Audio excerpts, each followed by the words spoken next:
Hello and welcome to the Commander's Quarters, your Magic the Gathering source that helps you command your budget. This show and episodes like this one are possible thanks to viewers like you. If you're looking for an easy way to help support this show, make sure that you like, share, and subscribe. Also, hit that bell notification icon so you don't miss any new episodes. You can also go check out our playmats and other merchandise at thecommandersquarters.com. We also have a ton of brand new t-shirt designs in stock, so make sure you check out those as well. Another easy way to support this show is with our TCG Player affiliate links. So whether you're buying a deck or individual cards, you can use this general link right here or one in the description. And the final way that you can support this show is by supporting us directly by becoming a patron. There are many benefits to being a patron, and I truly couldn't do this without all of their support. There's even a brand new Brigadier General tier where you can get a shout out on a Commander's Quarters episode that's dedicated to you. So the moment that you've been waiting for all year is finally here. That's right, it is the Golden Toilet Awards of 2021. There are inspiring commanders out there, there are exciting commanders out there, there are unique commanders out there, and then there's these commanders that are nominated for this not-so-prestigious award. But the winner of this award will of course be receiving the Golden Toilet Award, which is a golden toilet that I definitely did not purchase from Amazon. So by winning this award, the Golden Toilet of 2021 will receive this trophy and the shame that comes along with it forever. Also, okay, just to clarify really quick, this is not a list of the weakest commanders from 2021. This is a list of my least favorite commanders from 2021, again for a variety of factors. These are my least favorite commanders of 2021, or again, in my opinion, the worst commanders of 2021. So again, disclaimer, this is 100% just based off of my own opinions, and your opinions might differ, and that's okay. Your favorite commander of 2021 very well might show up on this episode, and if that happens, well, I'm sorry. That's, probably about all I can say. I'm sorry. But of course, now with all that said, let's jump into it.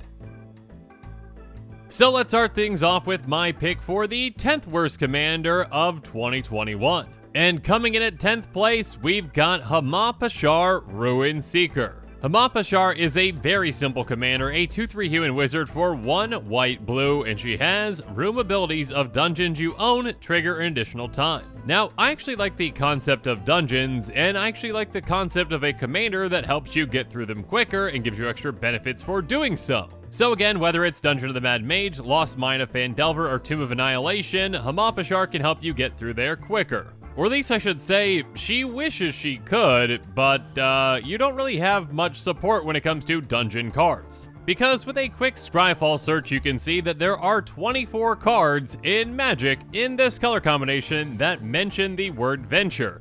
And actually, that's not even, actually entirely accurate, because although there are 24 cards that have the word venture on them, 3 of those cards have the word venture just as a part of the name or as a part of the card, like Lava Brink Venture, Lucky Clover, and Mysterious Pathlighter, and those don't deal with actually venturing into the dungeon. So essentially, to build a deck around Hamapashar, you basically just are forced to utilize every single one of those 21 cards, no matter what they do, because you don't really have many options when it comes to going through dungeons, in these colors at least. Now, had they made Hamapashar a 5-color commander, because again, every single color actually has something to do with interacting with the dungeon, you'd at least have access to more cards. You'd have access to 38 then. And with that, that would still be pretty weak. So, should I really be holding this commander accountable for the lack of support for a mechanic?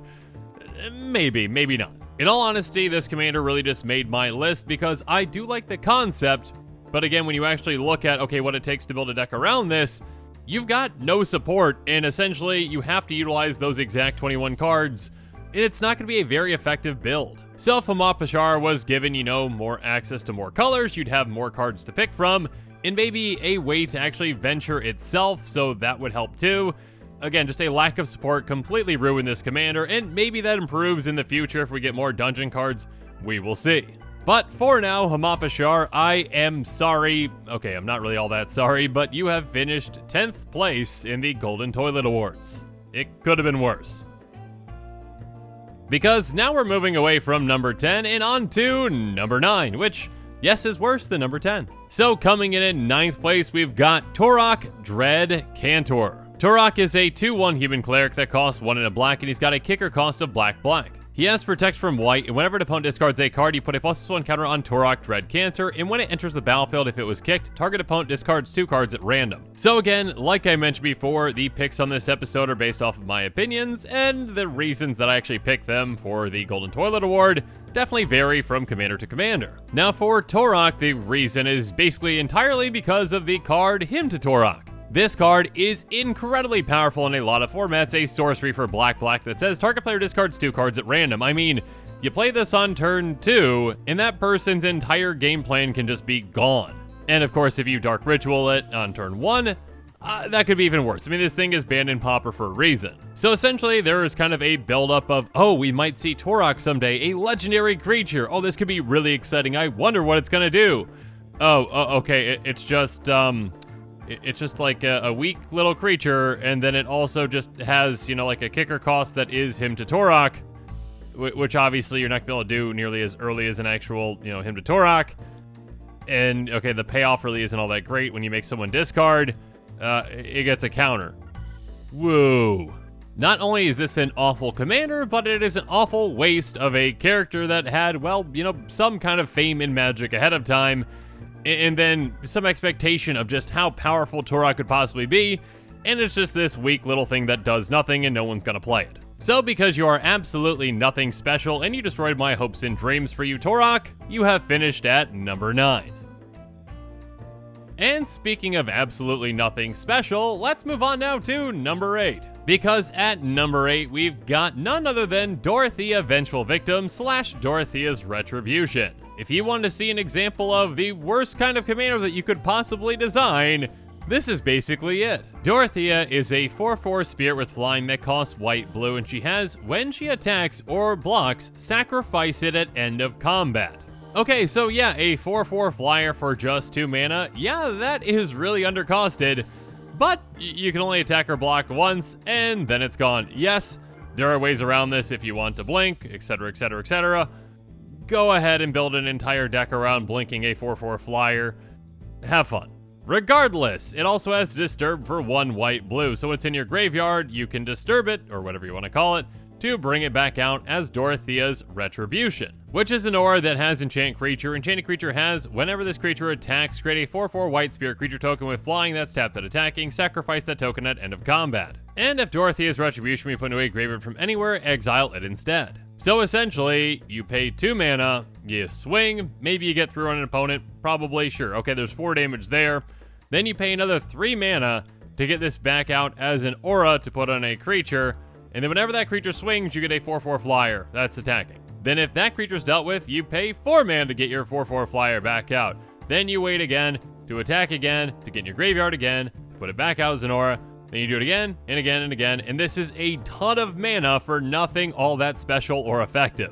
I mean, Invocation of Saint Traft already exists, and this is just basically, hey, let's just put Invocation of Saint Traft, on, a legendary creature for whatever reason, as its disturb cost thing. I mean, if you want a commander that basically, just does Dorothea's Retribution, but in a lot easier and more efficient way, just play Geist of Saint Traft. It's a 2/2 with hexproof, so it already protects itself. Yes, it costs 1 white/blue, but that's going to be a lot less than it costs after, you lose Dorothea even just once.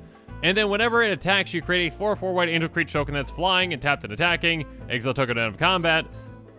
There are, again, just a lot easier ways to go about this, and not convoluted ways.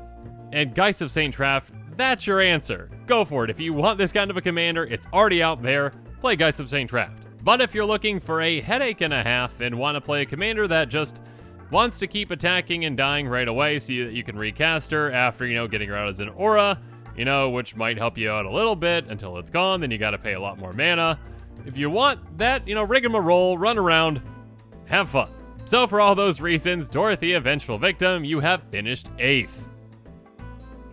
And now we move from one very frustrating type of commander on to, well, another similarly frustrating one at number 7. Because at 7th place, we've got yet another Azorius commander with Disturb with Dennick Pious Apprentice / Dennick Pious Apparition. Dennick is a 2/3 human soldier with lifelink that costs white/blue, and he has cards in graveyards can't be the targets of spells or abilities. Wow, so exciting! What an effect! But if you don't feel like building an entire deck around that, all you need to do is to get Dennick to die, then to pay an extra 4 mana to disturb it, and then it's Dennick Pious Apparition! A 3/2 with flying that has whenever one or more creature cards are put into graveyards from anywhere, investigate. Oh, but wait, this ability triggers only once each turn. This side just must be so incredibly powerful that there's no way that we could not include that text on it. I mean, we only have to first get out, for 2 mana, the actual commander, then to have it die in some way, because again, unlike Dorothea, it doesn't have a way to just take itself out, then to disturb it from the graveyard for an extra 4 mana, and then it's in play, and then we gotta get creature cards into graveyards to just investigate, just get clues, but that would just be far too powerful if it could trigger more than once each turn. If that text wasn't on there, that could at least lead to interesting builds. Would they be effective? Probably not, but they'd at least be interesting. But yet, this awful commander had to get even worse because of those words, and because of that, Dennick, you have found your place right at home, right here in the Golden Toilet Awards. So if you want more clues with Dennick, well, you need a lot of other clue-making cards, like, Fleeting Memories, or Search the Premises, or, Erdwald Illuminator, to make more tokens, because again, Dennick, well, you are unfortunately just limited. Maybe you can also get additional value out of things like Academy Manufacturer, or, Clock of Omens to use those artifacts to untap other things like Mana Rocks, or Rise and Shine to make all your things into creatures so you can swing that way and win. Again, it's just a lot of workarounds to even get to the backside, and then the backside is limited. It's just pretty frustrating. I think there was some potential there. Again, I don't like what the front side does at all, but Dennick, those 7 words really sealed your fate. This ability triggers only once each turn. I believe that's 7. Yes, I think it is. Those 7 words sealed your fate into the Golden Toilet Awards at number 7.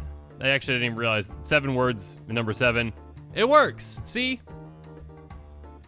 But now let's move on to number 6 to see if there's a similar kind of wordplay here. I'm not sure, actually. We'll see. So coming in at 6th place, we've got a very terrible commander with Kerbis Harvest Celebrant. Kerbis is a 0/0 tree folk, but don't let the excitement stop there because it costs X green and it has when it enters the battlefield, it's going to enter with a number of +1 counters unequal to the amount of mana spent to cast it. So at least there's that kind of a benefit there. Again, it's got that kind of prosh wording where it's basically like, okay, even if you're paying more because of commander tax, you're getting a benefit from it. Or in this case, commander tax plus whatever you want to put in the X, etc, etc, etc. Cool, so what do you do with all those counters? Does this care about its power? What happens? Well, it says, remove a +1 counter from Kerbis, prevent all damage that we dealt this turn to another target creature with a +1 counter on it. What in the world is going on here? You had me at, okay, get a bunch of counters on this by putting a bunch of mana into it, again, even if it's commander tax or whatnot, or into the X, and then utilize those counters for something, but that's not really the kind of payoff that I really ever want to build around or even think is all that effective. I mean, to top it all off, Kerbis can't even protect itself. For whatever reason, again, that would just be too powerful to say another target creature with a counter on it. So that creature has to have a counter on it first off.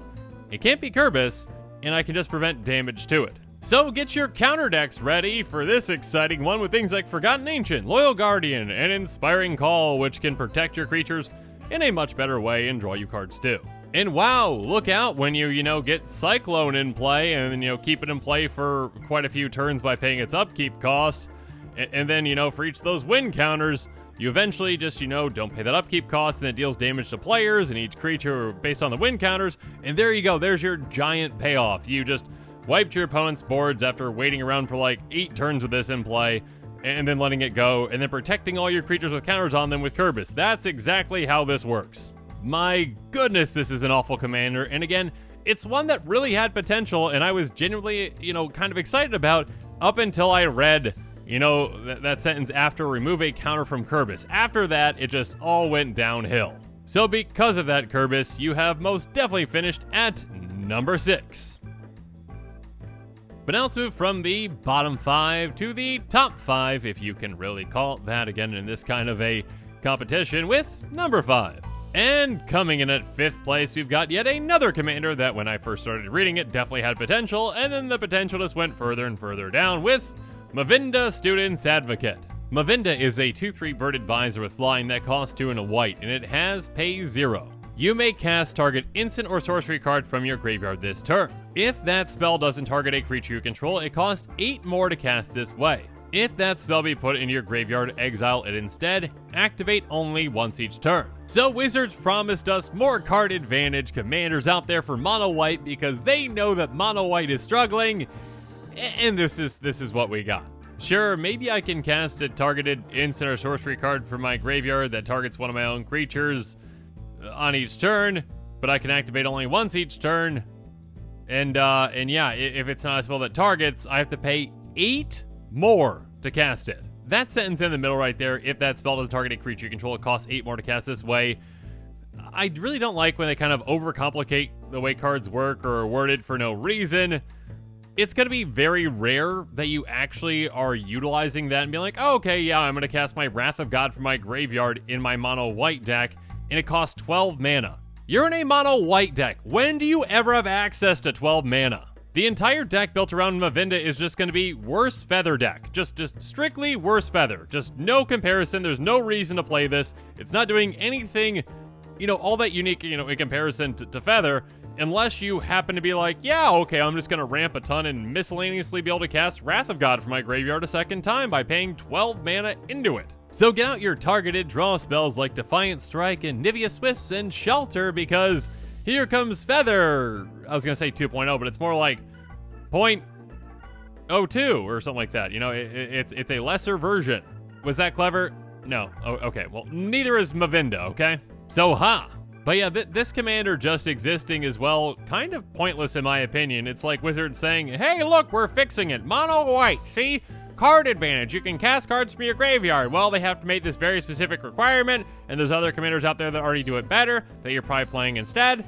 But you see, it's interesting because, you see, if you cast something that doesn't target a creature, and we word it in a very weird and confusing way, you just have to pay 8 more mana, which is something you can definitely do in mono white. And don't ask me what that accent or impression was, and I'm pretty sure it changed multiple times through that. Mavinda's got me just kind of, completely thrown off. I can't even talk anymore. Anyways, Mavinda, you most definitely deserve to be 5th in the Golden Toilet Awards, and maybe that's even too generous.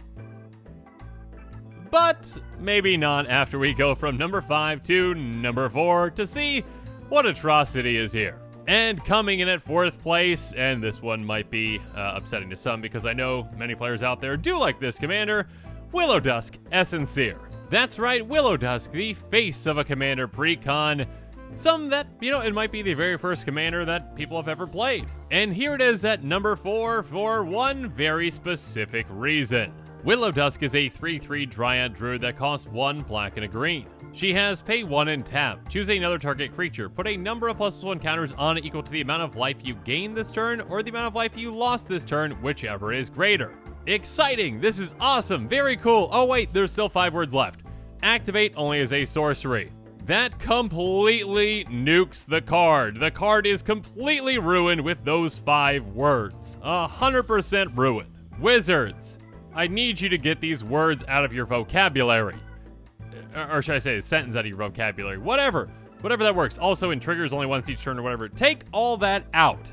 You are leaning way too heavily on those to try to balance cards, especially in circumstances where you don't need to do that. Willow Dusk would be 100% fair and fine, and probably one of my favorite commanders from this year if it did not have those 5 words on this card. Limiting this commander in this way makes it incredibly bland and boring and takes out any potential that it had. First off, you can't utilize this as a combat trick. You can't just, go into combat and then maybe you've got a way to sneakily either lose or gain life and then activate to give a lot of counters to some creature that's getting through to dish out a lot of damage sneakily in combat, which is completely fine. It also could be a fantastic deterrent from your opponent swinging out at you, because again, if they hit you for a ton, cool, you did that. I lost a bunch of life. Now I can activate Willow Dusk to make one of my creatures absolutely massive to pay you back for hitting me like that. But by limiting this commander like you did, you have made this commander one-dimensional, boring, and uninteresting. Cool, so I'll activate my Mischievous Poltergeist or Unspeakable Symbol to lose a lot of life. But I need to do that before, combat on my turn. to make sure that I can actually pump one of my creatures, and my opponent totally sees this all coming, and there's nothing special about it. Or, okay, maybe, sure, I'll swap life totals with Magus the Mirror. Sure, that can gain a bunch of life as well, but I still need to do all this, with my opponents knowing exactly what's going to be happening with what's on the board, and I can't use it as a combat trick. All right, can't just kind of hold off and do this right before my turn, to ensure that, I've got enough life for other things and can actually survive until my next turn. No, I gotta do this now.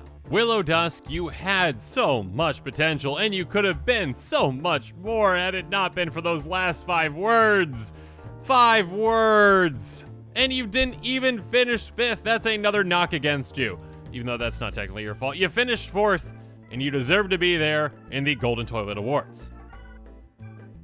Now, even though you think we might not be able to top all these previous ones, unless you're a Willow Dusk fan, then you're probably pretty upset with me right now, and my apologies for that again. I did give a disclaimer at the beginning of the episode. Regardless, now let's move from number 4 to number 3. And coming in at 3rd place, what in the world was Wizards thinking when they made Odric Bloodcursed? Odric Bloodcursed is a 3/3 vampire soldier that costs 1 red-white. This is Odric's debut as a Boros commander and a vampire.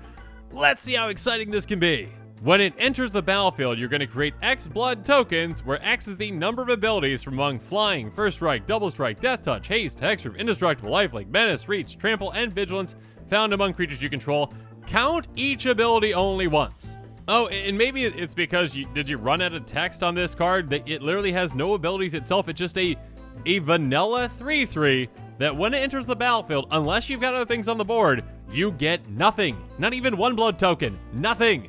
And you can't even lean heavily into one of these keywords because you need to spread them out as much as you can throughout your deck, because you only count each ability only once. Just for blood tokens, the payoff isn't even all that good. So you can't even do just a Flyers Tribal deck or a lifelink deck or Indestructible.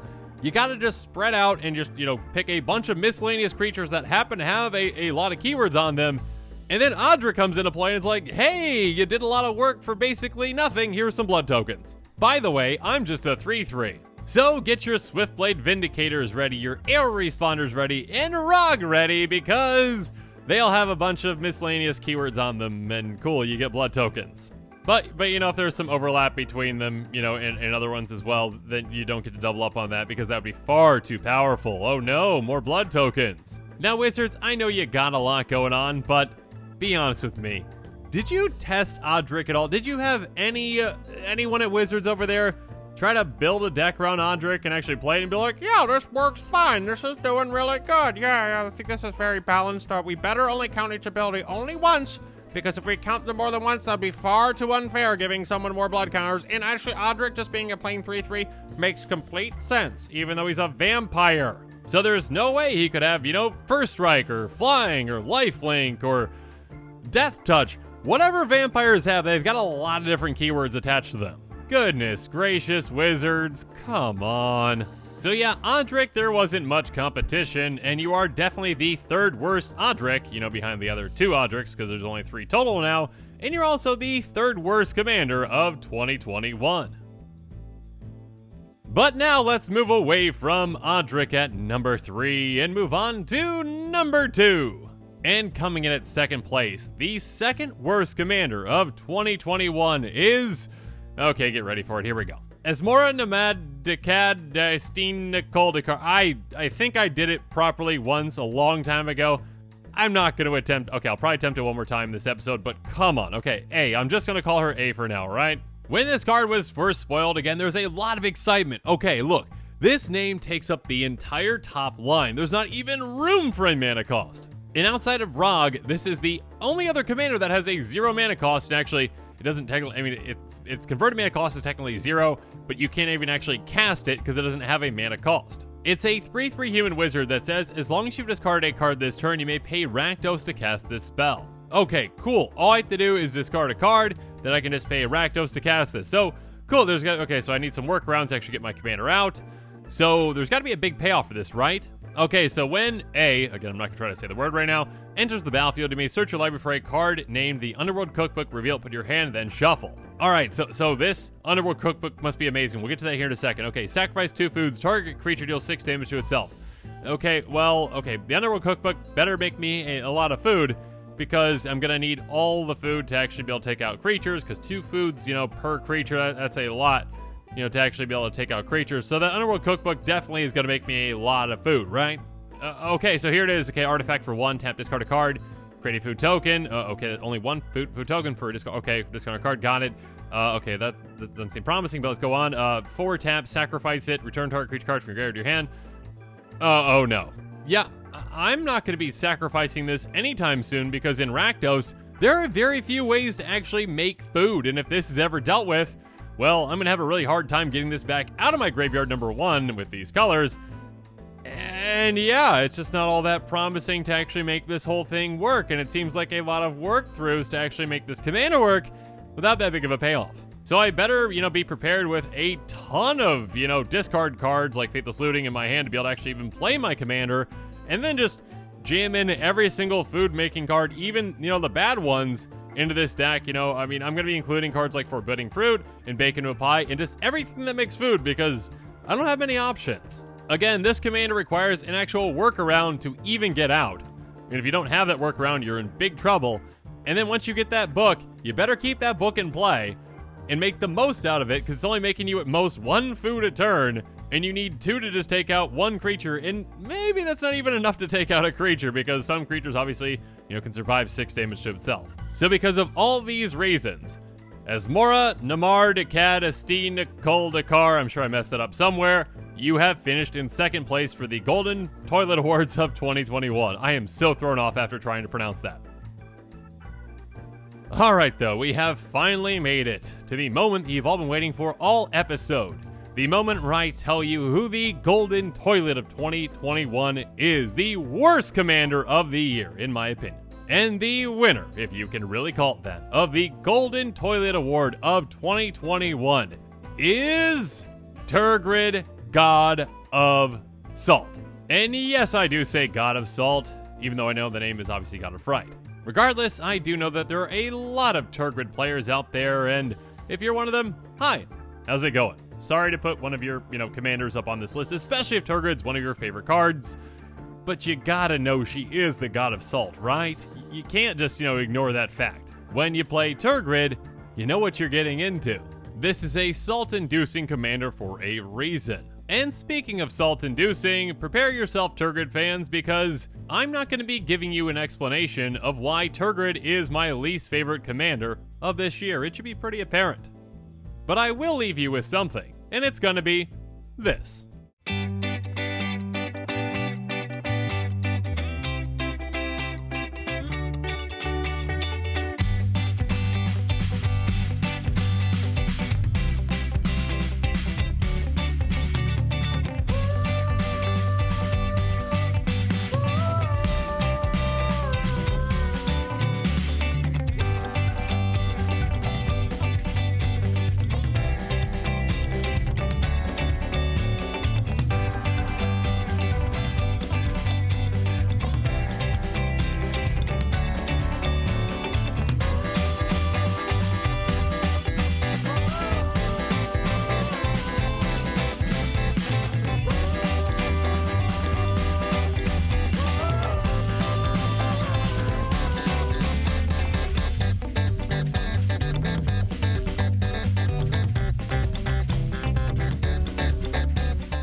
Well, that was fun. Anyways, Turgid, make sure you're on the lookout for that Golden Toilet Award in the mail, and I'm really hoping it gets to you before you get banned in Commander.